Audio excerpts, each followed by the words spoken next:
इधर कोलकाता में कांग्रेस के कार्यकर्ता आपस में भिड़ गए। बताया गया कि पश्चिम बंगाल में कांग्रेस के अध्यक्ष अधीर रंजन चौधरी और कांग्रेस नेता कौस्तव बागची के समर्थकों के बीच में कहासुनी हो गई, जो देखते ही देखते झड़प में तब्दील हो गई। वहां कांग्रेसी कार्यकर्ता आपस में एक दूसरे को धक्का मुक्की करते दिखाई दिए, क्योंकि कोलकाता में छात्र परिषद के स्थापना दिवस के मौके पर कांग्रेस के कार्यकर्ताओं के बीच किसी बात को लेकर बहस हुई और बस कुछ ही देर में कार्यकर्ता धक्का मुक्की करने लगे। बताया गया कि पश्चिम बंगाल में कांग्रेस के अध्यक्ष अधीर रंजन चौधरी और कांग्रेस नेता कौस्तव बागची के समर्थक आपस में भिड़ गए। इस बीच गुस्साए कार्यकर्ता काफी देर तक हंगामा करते दिखाई दिए, जबकि आग बबूला हुए कुछ कार्यकर्ता तो मारपीट करने पर आमादा भी दिखे। वहां तैनात सुरक्षा कर्मी बीच बचाव करते दिखाई दिए।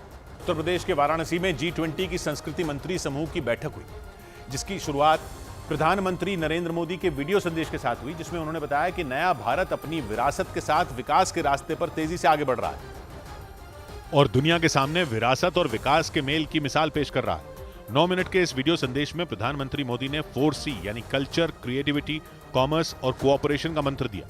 प्रधानमंत्री ने बताया कि इसी मंत्र से दुनिया आगे बढ़ेगी।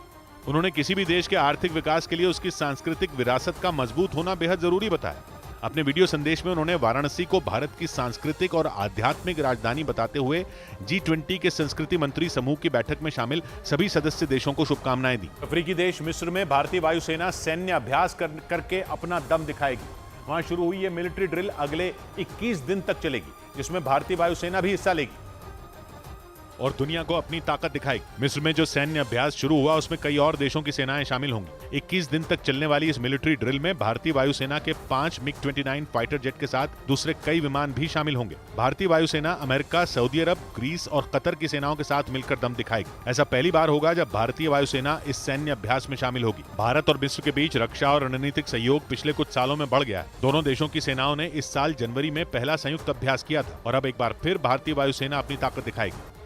उधर येवगेनी प्रिगोजिन की मौत की खबर के बीच वैगनर ग्रुप पर खतरा मंडराने लगा है, क्योंकि रूस ने वैगनर ग्रुप को अवैध बता दिया है। इसके लिए communist party of the Russian federation के जनरल ने एक बयान जारी किया और वैगनर ग्रुप को अवैध बता दिया, जिससे वैगनर ग्रुप पर बड़ा खतरा मंडराने लगा।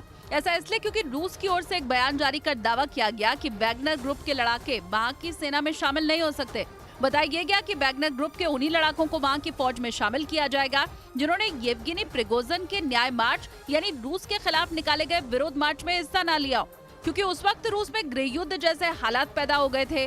वहीं रूस की ओर से जारी इस बयान के बाद वहां वैगनर ग्रुप के लड़ाकों के लिए टेंशन बढ़ गई है। ब्रिटेन में air traffic control system NATS यानी नेशनल एयर ट्रैफिक सर्विस अचानक ठप हो गई, जिससे न सिर्फ ब्रिटेन में हवाई सेवाएं रोक दी गई बल्कि दुनिया